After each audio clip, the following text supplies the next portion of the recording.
como não, né? E, volta e meia, a gente destaca aqui a importância do voto feminino, né? Do voto das mulheres. E esse voto feminino, muito provavelmente, é o voto que vai decidir a eleição, porque as mulheres constroem a maior parte do eleitorado brasileiro. Mas qual que é a mensagem quando a gente tem um debate com os candidatos à presidência sem nenhuma mulher? Como é que fica para o eleitorado feminino brasileiro, que é a maioria, acompanhar isso tudo de perto, essa falta de candidatas importantes ali na disputa e também com fala nos debates? Vamos conversar então sobre isso com a cientista política Adenilde Rosacker, que vai falar sobre esse assunto com a gente. Oi, Denilson, tudo bom? Bom dia, boa tarde. Boa tarde, Natália. É um prazer estar aqui com você. Denilde, a gente conversou recentemente sobre, né, no Acorda Metrópolis, meu programa cedinho, e vale a gente voltar porque agora a foto é essa, né? Quando a gente vê o debate acontecendo sem a presença feminina, é que talvez a gente entenda melhor que falta, né? No cenário ali para Senado, por exemplo, no Distrito Federal e em São Paulo, que vão ser dois lugares muito importantes para as eleições de 2026, no caso do Distrito Federal para o Flávio Bolsonaro, né, tem a presença ali de duas candidatas do PL ao Senado, e no caso de São Paulo, o presidente Lula conta com um palanque muito importante ali de Marina Silva e Simone Tebet, então ele também escolhe ali, tem duas mulheres para serem as representantes para o Senado. Mas, no geral, a gente vê que na eleição do principal cargo não tem. Tem a Samara Martins, que tem a representação feminina ali, e só. Todo o resto não. Inclusive entre os 6 ali que foram destacados para participarem do debate. Qual que é essa... o que significa essa falta para a eleição de 2026? Depois de tanto tempo, a gente continua discutindo isso, a falta de mulheres entre as principais candidatas aí, e também, claro, como fica para o eleitorado feminino, que é a maior representação do eleitorado brasileiro. Natália, vou começar pela primeira parte da sua pergunta, que é por que estamos discutindo novamente, né, baixa participação feminina nas campanhas eleitorais e no processo eleitoral no Brasil. Apesar da cota que a gente tem, que os partidos seguem, a gente viu uma evolução, ou se a gente olha o conjunto para o legislativo, de fato os partidos têm e seguem a cota até um pouco mais, a gente viu um crescimento, tem em torno aí de 35%, mas para os cargos majoritários, que é cargo para presidente, para governador e até para o Senado, a gente vê que ainda se tem uma baixa participação. Eu acho que tem vários fatores que explicam esse processo. Um é que os partidos continuam privilegiando os candidatos que eles entendem que têm mais competitividade e acabam sendo os líderes dentro do partido, e isso faz com que você tenha poucas mulheres que consigam, de fato, estar numa cúpula partidária. Então para os cargos majoritários, que precisa de mais estrutura, mais recursos para uma campanha, nas disputas internas, as mulheres acabam sendo preteridas pelos candidatos dos masculinos. E o outro, acho que é outro fator que neste ano, principalmente para a eleição presidencial, também afetou, é que a gente teve menos coligações, né? O PT tem uma forte coligação, mas temos candidatos que são chapa pura, e que também as decisões ficaram muito na cúpula partidária, apesar de ter muita discussão de que precisamos de mais mulheres, e mesmo as candidatas a vice também são pouco representativas, então as mulheres não seriam a cabeça de chapa, mas seriam parte da cúpula da campanha. Também a gente não viu isso, e muito em função das alianças, das dificuldades de construir as candidaturas, especialmente para a presidência. Então, acho que tem aí fatores da conjuntura dessa eleição, mas tem também da estrutura própria partidária brasileira, que acaba ainda sendo muito fortemente centralizada em lideranças masculinas e pouca participação das mulheres, que são muito grande na base dos partidos, tá? Tem uma participação de mulheres muito forte, mas elas não sobem na hierarquia partidária. Tem um outro fator que tem afetado para as mulheres entrarem na política, que é a questão da violência de gênero na política.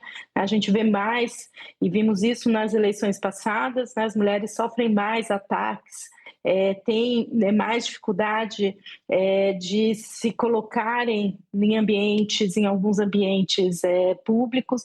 Isso acaba sendo também um elemento que faz com que as mulheres não sejam tão envolvidas no processo de uma campanha ou que queiram se candidatar. Então, os partidos vêm dizendo que esse tem sido um elemento que dificulta a entrada das mulheres na política. Agora, do ponto de vista das mulheres, né, como eleitoras, o que a gente vê é que esse distanciamento entre os candidatos e as mulheres, e aí o que a gente vai perceber nessa eleição é muito discurso, muita tentativa de se aproximar desse eleitorado. É um eleitorado crítico, é um eleitorado que tem uma preocupação para questões muito objetivas e concretas.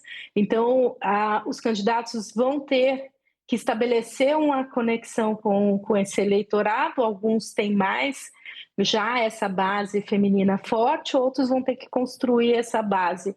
E aí a gente vai ver a presença constante de mulheres nos palcos, mulheres apresentando os candidatos, para criar uma conexão com esse eleitorado, que é de fato um eleitorado crítico e muitas vezes até mais distante em alguns debates da política. Então vai ser uma campanha muito focada no eleitorado feminino, mas com uma dificuldade aí de conexão que vai depender da capacidade do próprio candidato.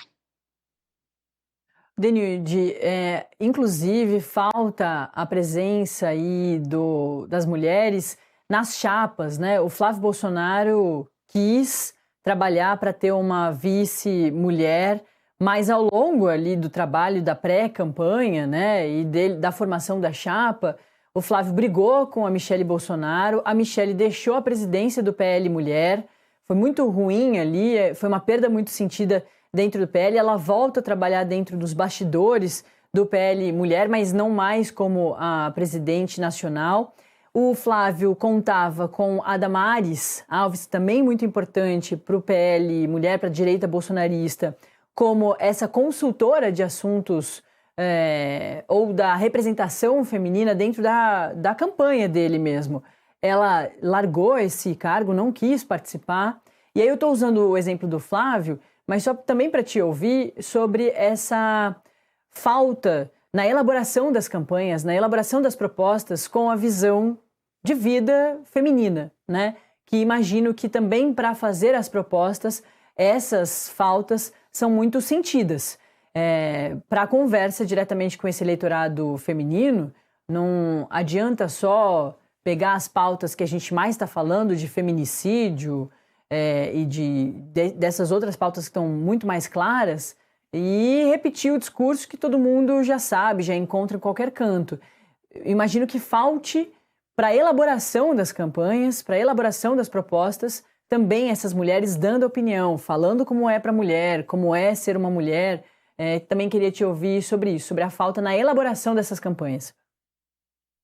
Olha, na elaboração das campanhas, é até possível que os candidatos tenham, porque você tem uma participação das mulheres bastante ampla dentro dos partidos, né? Elas não estão no centro decisório das campanhas e para pessoas como a Damares, a própria Michele, do lado de outros candidatos, como no caso da Tebet, da Marina, que são figuras muito centrais para o público, elas não estarem no centro do debate e não poderem influenciar, é parte deste problema da hierarquia do partido. Então, acho que o caso que você trouxe do PL é bem sintomático, né? A PL Mulher fez um grande esforço de filiação de mulheres, né? Tem uma presença em vários estados, mas se demonstrou que a capacidade das líderes dentro do PL Mulher não era o suficiente para terem candidaturas também no centro das escolhas. Então, acho que essa distância acaba sendo um ponto negativo. Agora, com relação às pautas, né, as mulheres...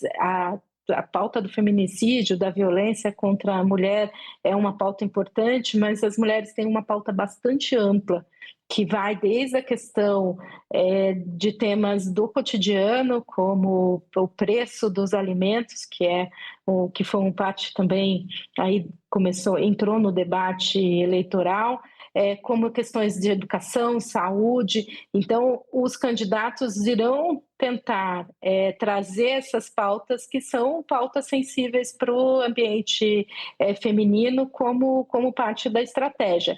Mas sempre, aí não tem como ter uma distância entre o que é a expectativa desse público, né, do público feminino, e o que os candidatos vão ser capazes de incorporar.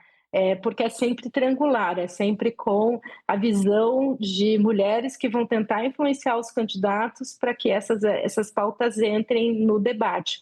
Mas, no geral, os partidos vão buscar, sim, pelo menos se aproximar dessas pautas, não só para convencer o eleitorado, mas para conseguir engajamento das eleitoras, tá? Porque... além disso, a gente tem que fazer um processo de engajamento para que elas passem a fazer parte da campanha e se mobilizar para a campanha também, porque as mulheres são grandes influenciadoras do ponto de vista da decisão do voto. Perfeito, a gente ouviu a Denilde Rosacker sobre a falta das mulheres, a partir da foto que fica ontem já pra gente, do primeiro debate presidencial, que foi ali a estreia com a Band. A gente também vai ter o nosso muito em breve, no meio ali de setembro, Metrópolis participando de alguns pools, de algumas parcerias importantes, mas não terá a participação das mulheres mesmo. Denilde, a gente volta a conversar muito em breve. Valeu, viu? Eu que agradeço. Boa tarde.